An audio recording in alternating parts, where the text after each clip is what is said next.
Bonjour et bienvenue dans l'émission d'auteurs et auteurs. J'espère que vous allez tous et toutes bien en ces journées qui sont encore un peu fraîches avec des alternances de beau temps. Et aujourd'hui, nous allons aborder un sujet qui, je pense, va vous intéresser, qui est le sujet des lieux d'habitation, avec mon invitée Lucie Pouget, qui a écrit un livre sur le sujet et dont je vous présente la couverture, qui s'appelle Magie et protection du foyer aux éditions Le Lotus et l'éléphant.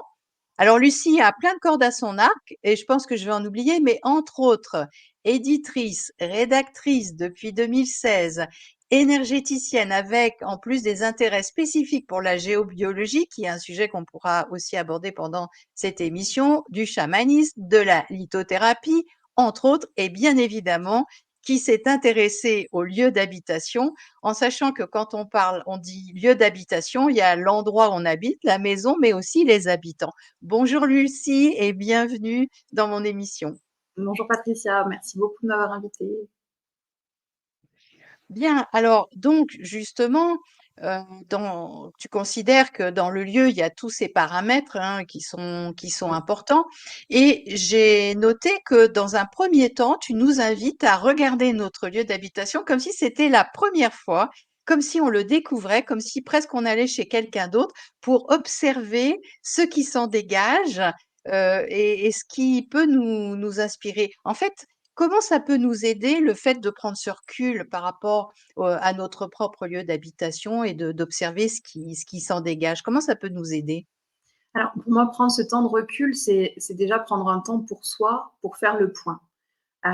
Et quand on fait le point, il y a un espace de silence ou un espace libre qui s'installe à l'intérieur de nous et on est plus attentif à ce qui se passe, à ce qu'on perçoit et aussi à nos ressentis.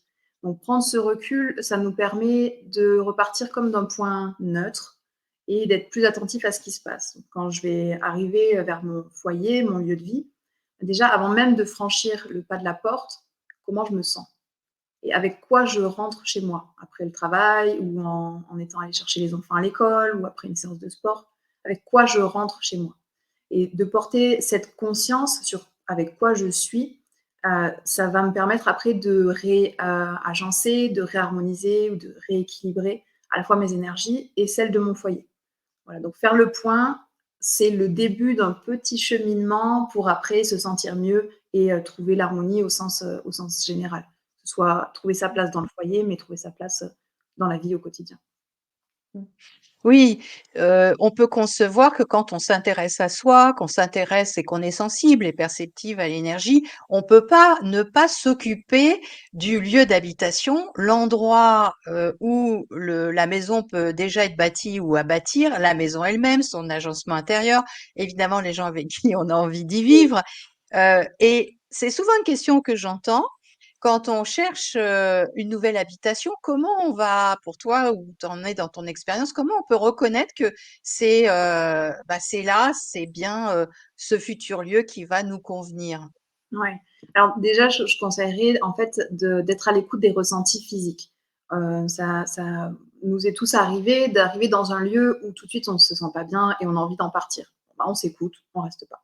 Si au contraire, bon, bah, on s'éternise, on discute avec les locataires précédents ou les propriétaires, là il y a quelque chose qui se passe et d'être attentif à ce quelque chose qui se passe. Ensuite, trouver un chez soi qui nous convient, c'est aussi savoir de quoi on a besoin, donc identifier ses besoins. Est-ce que j'ai besoin de vivre dans un endroit qui est reculé ou au contraire d'être dans un endroit où il y a tout à proximité? Et quelles sont mes priorités? Et ça permettra après, au niveau fréquentiel, de réduire le champ des possibles et de voir ce qui peut être fait avec ces fréquences-là.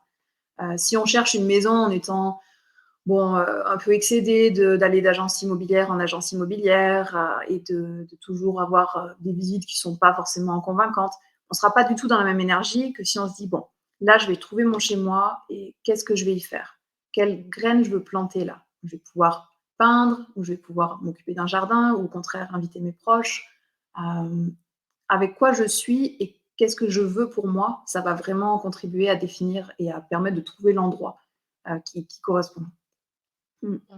C'est aussi, l'idée, c'est ça de réfléchir à l'intention Oui, qu'on aimerait trouver dans ce lieu. C'est un peu ça ce que tu nous dis? exactement. Et pour vous donner un exemple, c'est donc d'avoir une intention, plus elle est ferme et définie, mieux c'est, tout en étant détendu sur le résultat. C'est juste une direction qui est donnée. Après, on laisse la vie nous proposer ce qu'il y a de mieux pour nous. Ça laisse vraiment ouvert.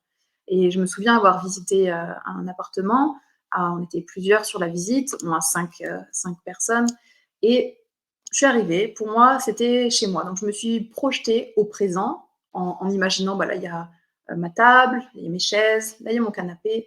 Et je faisais vraiment la visite en donnant les signaux à mon corps et en étant dans un état physiologique de c'est chez moi. Et tout de suite, ça va générer quelque chose de différent et qui va probablement entrer en résonance aussi avec le lieu qui va devenir ensuite notre foyer et où on va pouvoir s'installer. Donc cette intention est Oui. vraiment précise et à la fois, voilà, toujours dans cette détente. On n'attend rien, on se lance avec foi et confiance et la vie fait le reste. Remarque, moi j'ai une expérience aussi amusante sur l'intention. Des fois l'univers il est très rigolo et quand j'ai cherché ma maison, il y a quelques années, j'avais mis, l'intention de trouver un lieu énergétiquement haut.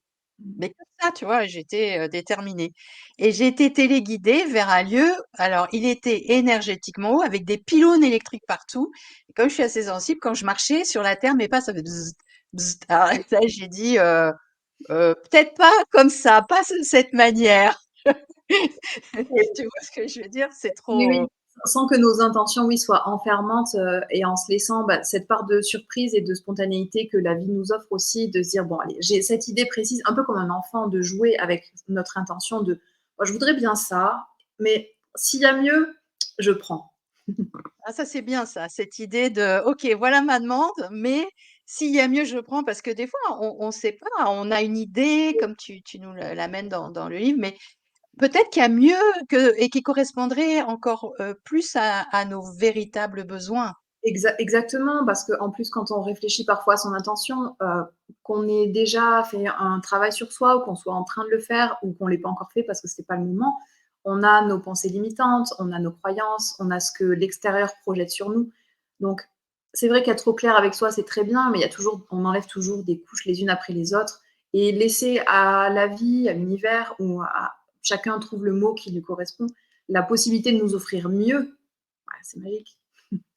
Ouais, c'est magique et alors j'aime bien aussi ce que tu dis, c'est-à-dire, bon là, c'est le avant, puis après on visite et souvent, chez le plus grand nombre, il y a du stress parce qu'il y a une maison qui plaît, on sent que c'est là et il y a du stress et toi tu dis, ben: «Allez, lâcher prise sur tout ça». Alors des fois plus facile, à dire qu'à faire, donc qu'est-ce que tu proposes pour, réussir à être dans cet état de lâcher prise finalement?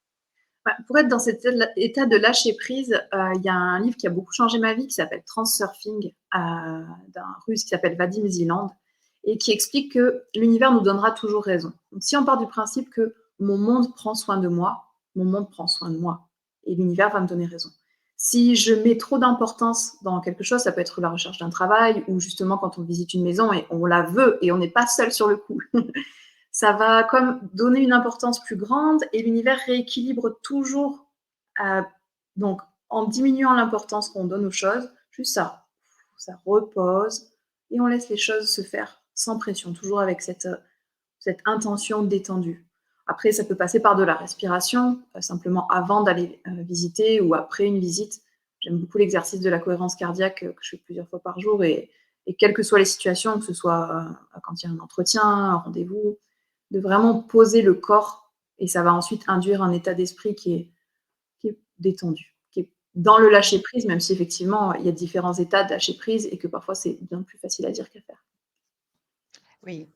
Alors, dans le livre, et tu as aussi, expérimenté la géobiologie, donc, est-ce que tu peux nous en dire, quelques mots? Et qu'est-ce qui serait bon finalement de faire du point de vue de la géobiologie quand on est dans une maison? Est-ce que ce serait mieux de s'en occuper avant de signer, un contrat? Comment tu vis ça et qu'est-ce que tu pourrais nous en dire aujourd'hui par rapport à ce sujet? Ouais. Alors, dans l'idéal, que ce soit pour les personnes qui louent, qui achètent ou qui font construire, l'idéal, ce serait de faire appel à un géobiologue avant ou de faire soi-même déjà ses petites recherches parce qu'on a aussi des clés en nous qui nous permettent de voir, bon, dans cette pièce, j'y vais pas, j'ouvre pas les volets et je m'y sens pas très bien. Bon, ben, il y a sûrement quelque chose à faire. Ou au contraire, les gens que j'invite, ils ont tendance à vraiment rester dans cette pièce-là. Bon, ils s'y sentent bien. Donc, dans l'idéal, faire un travail avant, ça permet d'arriver dans les lieux avec ce qu'on est et d'avoir un habitat qui est déjà harmonisé ou qui est déjà un point qui est agréable. Après, souvent, quand on déménage, il y a un côté dans la précipitation où on arrive, on pose tout et on est là. Bon. Et une fois qu'on est là, il y a des choses à faire. Ça peut déjà être regarder bon, l'environnement. Est-ce que à côté, il y a plutôt une église? Est-ce qu'il y a des pylônes électriques dont tu parlais tout à l'heure? Est-ce qu'il y a une fontaine sacrée pas loin? Ou est-ce qu'il y a une école? Est-ce que je suis en centre-ville? Est-ce que je suis dans une grande ville? Où je suis? Et à l'intérieur, ensuite, chercher toutes les perturbations potentielles en fonction de comment on se sent, toujours et des ressentis physiques. Est-ce qu'il y a une faille qui passe sous la maison? Est-ce qu'il y a un cours d'eau qui est pas très loin? Est-ce que j'ai l'impression quand j'observe mon animal qui détecte une présence? Ça va d'abord passer vraiment par l'observation de l'habitat, du milieu, de comment se comportent les plantes, les animaux, les enfants aussi, si les personnes ont des enfants. C'est vraiment ce côté observateur et après on va pouvoir mettre en place des moyens pour réguler, harmoniser, que ce soit pour neutraliser des points géopathogènes qui sont des points où on ne va pas se sentir très bien quand on est dessus. Et l'idée, c'est que rien n'est figé. Donc, on peut toujours faire quelque chose pour son foyer, même si on ne s'y sent pas bien, il y a toujours des solutions. Euh, il s'agit de remettre en mouvement une énergie, de remettre en circulation, et puis voilà, il y a toujours des solutions. Mmh. Alors tu parles des failles, qu'est-ce que ça peut donner des failles justement, au niveau d'un lieu d'habitation sur le plan énergétique ou vibratoire? Ouais, par exemple, les failles, donc ça va être une différence de matériaux ou de terrain, donc ça ne vibrera pas de la même manière. Si la maison est posée vraiment sur une faille et que cette faille, elle tombe par exemple sous le passage là où on a posé son lit, bah, ça va créer une dissonance vibratoire entre les cellules de notre corps. On aura, pour schématiser, peut-être un côté qui vibrera d'une certaine manière et l'autre qui oscillera d'une autre manière. Ça va créer une Complètement. disharmonie entre les cellules et ça peut, on peut le remarquer par exemple si on fait des insomnies ou si on se réveille plus fatigué le matin que quand on s'est couché. Ça peut être, et ensuite ça peut aller jusqu'au développement de maladies et c'est bien de s'en apercevoir avant. Après, on peut toujours rééquilibrer, mais ces failles, voilà, souvent il y a de l'eau qui passe aussi dans ces failles. Donc l'eau en soi, c'est très chouette. Une eau qui passe sous la maison, il faut regarder parce que si l'eau est passée en amont, par exemple sous une église, un cimetière, un ancien abattoir, elle vibrera pas de la même manière que si elle est passée avant, en pleine montagne, parce elle transporte pardon, une information et cette information-là qui est vibratoire aussi va teinter, euh, va teinter les énergies de la maison. Mmh. Alors, c'est vrai que tu nous amènes vraiment cette idée de faire de notre lieu de vie un lieu de joie, un lieu d'harmonie. Donc, moi, ça m'a évoqué tout naturellement, bon, bien évidemment, l'agencement intérieur, mais avant d'aller un peu dans l'agencement intérieur, le plan vibratoire. Comment on peut rehausser quelques idées pour rehausser le plan vibratoire d'une maison? La première chose qui me vient à chaque fois, c'est choisissez une musique que vous adorez, mettez-la à fond, dansez, chantez, amusez-vous. Toujours avec cette joie de l'enfant, y a rien de sérieux. On s'amuse, on danse, on chante. Vous êtes tout seul, faites-le tout seul. Vous êtes en famille, faites-le en famille. Il y a des enfants, bah, faites-vous la minute danse. Euh, la joie, et c'est un état et une émotion et une vibration qui va élever au niveau fréquentiel le taux vibratoire de la maison. Ça peut être de danser, de chanter, de faire de la musique. Vous n'avez pas d'instrument de musique, ben, on en crée. Il y a toujours moyen, que ce soit tapoter sur la table, chanter en même temps. Et chacun peut, en se connectant à son cœur, juste laisser sortir les sons qui sont bénéfiques. On peut poser l'intention de, bon voilà, on va sortir de ma bouche le son qui est bénéfique pour moi aujourd'hui, pour ma maison. Et on voit, on expérimente. Peu importe qu'on sache chanter ou qu'on trouve qu'on chante juste ou faux, quand on est connecté au cœur, il y a de la joie. On le fait avec la spontanéité enfantine et en étant relié à soi, ça fuse. Mmh. Donc ça implique, et c'est ce que tu ramènes aussi dans ton livre, qu'il y a une vraie connexion, une vraie relation entre les individus qui vivent dans une maison et la maison elle-même. D'ailleurs, tu nous invites à nous mettre en reliance méditative finalement avec cette maison. Comment on peut faire ça, hein, parce qu'il y a maintes manières, mais toi, comment tu te mets en reliance avec ta maison, par exemple? Oui, pour moi, il y a vraiment cette résonance entre moi, qui je suis, où j'arrive et donc où je suis dans mon foyer, et aussi le foyer qui va teinter et qui va nuancer mon éclat et ma présence au sein dans son cœur. Donc, pour moi, juste, je fais le silence à l'intérieur. Ça peut être très, très simple. Je prends 5 minutes quand j'ai pas plus de temps. Je m'assois, je prends de profondes respirations, 3 profondes respirations. Et déjà, ça va me mettre dans un état légèrement modifié de conscience où je suis plus réceptive à ce qui se passe autour de moi. Et ensuite, simplement, en étant centrée sur mon souffle, je laisse venir si j'ai une sensation physique, si j'ai une image, si j'ai un son qui est là, ou simplement un tout petit ressenti. Il n'y a pas besoin que ce soit grand. Et petit à petit, ça se développe. Et ensuite, je me dis, je me mets en lien avec mon foyer, comme de cœur à cœur. Je peux visualiser le cœur de mon foyer, je peux utiliser la visualisation pour voir s'il y a une forme qui apparaît. Il y a d'autres personnes qui préféreront se mettre en lien avec le gardien du lieu. C'est aussi chacun en fonction de sa sensibilité et de ses croyances. Moi, j'aime me mettre en lien avec la maison, ma maison au sens large, et laisser venir. Est-ce qu'aujourd'hui, je me sens bien par rapport à ça, ou est-ce qu'il y a un petit truc qui cloche? Et dès que je saisis un petit fil d'une intuition ou d'un ressenti, hop, je tire la pelote pour voir où ça mène. Et il n'y a pas besoin de beaucoup de temps, juste de faire l'exercice un petit peu de temps en temps. Ça suffit à développer et à créer une habitude, et après, c'est beaucoup plus rapide. Mmh.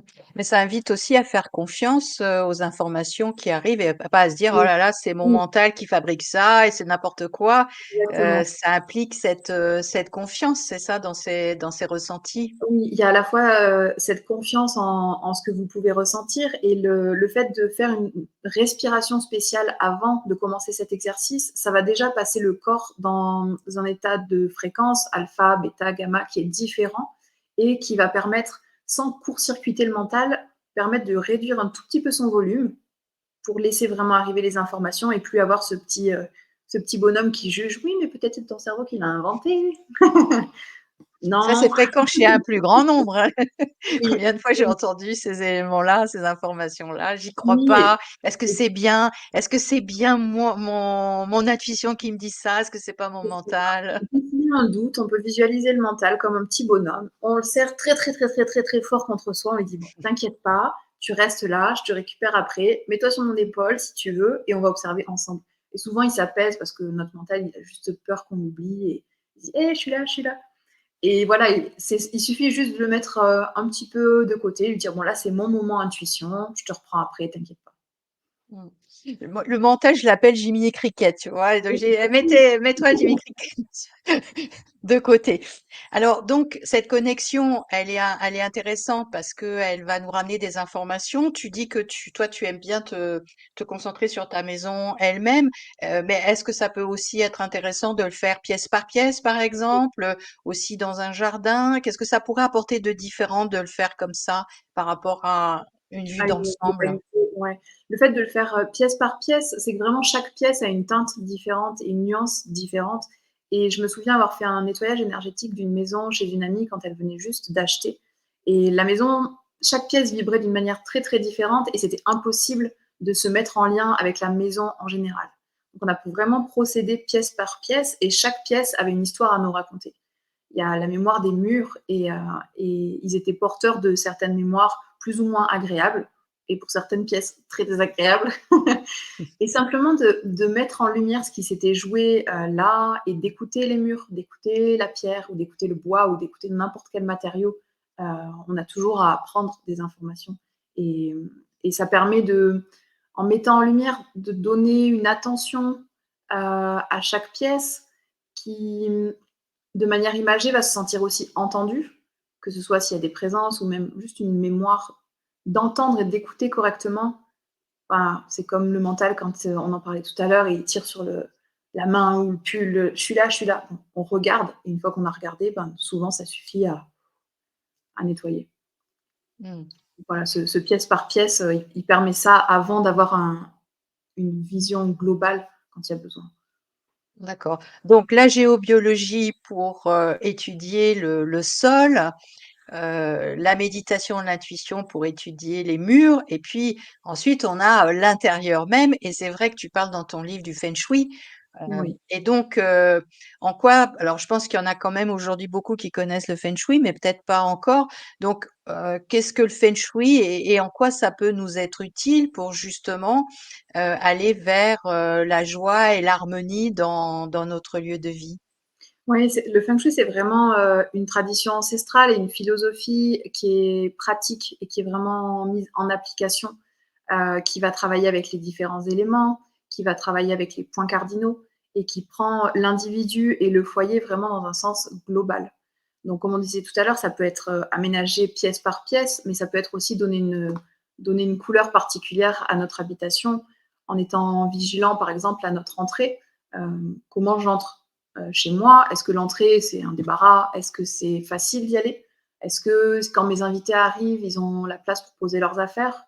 S'il fait un temps pluvieux, est-ce que les enfants ont de la place pour se déchausser et poser les affaires? C'est prêter attention à l'utilité aussi de chaque pièce. Et puis après, de remettre en mouvement ou de rééquilibrer, réharmoniser. Si par exemple, il y a beaucoup de gens maintenant qui travaillent de chez eux, bon, est-ce que je travaille dans un bureau, chez moi, ou est-ce que je travaille sur la table de la cuisine pendant que quelqu'un fait quelque chose d'autre? Et d'arriver à donner un usage particulier à chaque pièce pour que ce soit bien défini et que voilà, la chambre soit pas le lieu de travail et que la cuisine soit pas le lieu où on prépare les repas en regardant l'ordinateur. Et c'est beaucoup de bon sens. C'est arriver à trouver le juste équilibre en toute chose. Mmh. Alors c'est vrai qu'en feng shui, souvent on voit qu'il y a des coins, qu'on peut étudier, le coin de l'abondance financière, le coin, du Mmh. travail, le coin de la famille, le coin de la santé, le coin des relations. Est-ce que toi tu as déjà expérimenté ça et est-ce que tu as fait des observations particulières, dans certains coins et comment tu as changé? Qu'est-ce que tu as voulu amener de différent? Ouais. Ça, c'est en relation avec ces zones, en fait, hein? Ouais. C'est très intéressant parce qu'en fait, on a tendance à penser que bon, une fois qu'on a emménagé l'intérieur et posé la décoration, c'est figé, c'est comme ça et top, on est bien. Et en fait, le feng shui fonctionne aussi sur des cycles qui sont inscrits dans des cycles plus grands. Donc, il y a des cycles de un mois, puis il y a des cycles de plusieurs années. Et c'est de sentir que comme avec les saisons et avec les rythmes de la nature, notre foyer a son propre rythme et nous, en fonction aussi de notre incarnation, de l'heure à laquelle on est né, etc., on a nos propres rythmes. Donc, c'est pas parce qu'on a fait une fois l'aménagement intérieur de notre maison que c'est figé. Et au départ, je pensais que, bon, une fois que les choses sont mises en place, c'est bon. Mais j'ai remarqué qu'il y avait des périodes où il y a certaines pièces où j'aimais passer plus de temps. Et tout d'un coup, il y a quelque chose qui change et j'ai plus du tout envie de passer du temps dans cette pièce, mais ça va être une autre où j'ai envie d'aller méditer. Et c'est de sentir qu'il y a des points de bascule comme ça, où parfois on est habitué à faire telle chose à tel endroit, et se dire non, c'est pas bizarre, aujourd'hui j'ai envie de faire ça dans une autre pièce. C'est pas peut-être un truc, un changement de cycle. Et là, je sens que tous les mois, il y a une énergie vraiment différente. Alors ça commence pas au premier comme chez nous, mais c'est plutôt du 6 au 6. Et de sentir que cette petite différence, on peut la sentir quand on dort par exemple. On a fait un mois super, à super bien dormir, et puis soudainement là, on n'est pas top. Bon, bah, c'est de sentir ce point de bascule et se dire, bon, je vais peut-être changer la déco ou mon lit de sens. S'autoriser à jouer, encore une fois. Ouais, voilà. Nous bouger les meubles, changer le sens, expérimenter. Et c'est ce que Mmh. je fais régulièrement. Oui, c'est vrai que je le fais aussi. Il y a des moments, on sent qu'il y a une ambiance différente et puis il y a des choses quand je regarde certains coins, je me dis: «Ah non, mais ça, je l'avais pas vu à ce moment-là, je sais pas, quelques mois avant» et puis ça arrive et là: «Ah ouais, non, là, je peux pas laisser ça fait c'est plus en accord avec moi». Oui, et puis il y a le respect de son propre rythme aussi et de s'autoriser à avoir son propre rythme. C'est-à-dire qu'on peut à un moment avoir, alors c'est un exemple basique, mais une décoration de telle manière, et puis un mois après, se poser la question de ouais, est-ce que ça me correspond toujours ça? Est-ce que j'en ai vraiment encore envie? Et on peut simplement se dire bah non, j'en ai plus envie, j'ai envie de faire différemment. S'autoriser à changer. Mmh. Et l'observation est importante parce que des fois, on fait même plus attention dans le lieu où on vit. Toi, tu ramènes vraiment ces idées-là. Dans ton livre, il y a des exercices pratiques, il y a des conseils, il y a plein de choses. Donc, il est assez facile à lire. Et j'aimerais avant, parce qu'on va bientôt arriver à la fin de l'émission, mais qu'on parle un peu de la chambre parce que beaucoup de gens aujourd'hui ont des grosses difficultés de sommeil qui sont pas forcément liées qu'au changement de lune. Qu'est-ce que Mmh. tu pourrais nous donner comme conseil pour aménager une chambre et déjà pour mettre les meilleures conditions d'agencement pour faciliter ou favoriser le sommeil. Ouais, déjà pour favoriser le sommeil, ce qui compte, c'est que le sommeil, ça se prépare dans la journée. Ça se prépare en amont, par une bonne respiration au cours de la journée, par des moments agréables avant d'aller se coucher. On va pas aborder un sujet épineux le soir avant d'aller au lit, c'est pas bénéfique. On va pas non plus et c'est, du bon sens, mais on a tendance à l'oublier et moi, parfois la première, les écrans en dehors de la chambre. Donc évidemment, ce sera pas de télé dans la chambre. Si on a un réveil, qui est pas sur le téléphone, bah, c'est bien, comme ça on peut laisser le téléphone, dans une autre pièce. On n'a pas besoin de ramener tout ça, à l'intérieur. De la même manière, si on a envie de se regarder un film avant d'aller se coucher, ben, plutôt dans une autre pièce, de vraiment préserver la chambre, que ce soit un cocon vraiment pour dormir. Ensuite, en termes d'aménagement, bah, c'est bien si on a une tête de lit. Ça va vraiment poser le lit, poser l'énergie à quelque chose qui soit plus stable. Et de préférence que le lit soit pas entre une fenêtre et une porte. Là, ça va vraiment créer un courant énergétique qui va circuler toute la nuit et qui peut entraîner un état un peu d'insomnie ou de ne pas avoir un sommeil, de ne pas dormir sur ses deux oreilles. Ensuite, il y a pas mal de gens qui ont des miroirs dans la chambre. Le miroir, ça va accélérer l'énergie. Donc, ça va donner une sensation qu'il y a toujours quelque chose qui bouge dans la pièce et la sensation de dormir, mais pas profondément. Et puis après, bon, on peut faire appel aux plantes, on peut faire appel à la respiration avant de s'endormir. Plein de petits outils comme ça, où j'aime beaucoup cet exercice de gratitude avant de m'endormir. Je pense à 3 choses pour lesquelles j'ai de la gratitude qui se sont déroulées au cours de ma journée. L'état d'esprit avec lequel je m'endors est toujours meilleur que si je ne fais pas cet exercice-là. Mmh.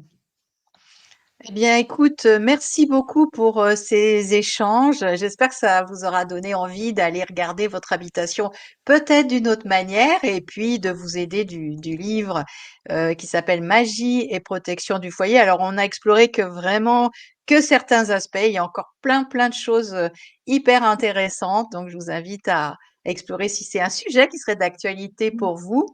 Lucie, si tu avais un message à donner à nos amis qui nous écoutent, qu'est-ce que tu aurais envie de leur dire? Ce serait faites-vous confiance, rigolez, soyez dans la joie. Et si vous vous sentez triste, juste mettez votre musique préférée, dansez, chantez et tout passe. Voilà, ce serait vraiment ça. Bien, un beau message d'espoir. En tout cas, merci Lucie Avec d'avoir grand participé à cette émission. Merci Patricia. Et donc, merci à vous de nous écouter. Et donc, je vous souhaite une belle fin de journée ou une belle soirée en fonction du moment où vous écouterez l'émission. Et puis, on se dit à la prochaine fois. Gros bisous à tout le monde.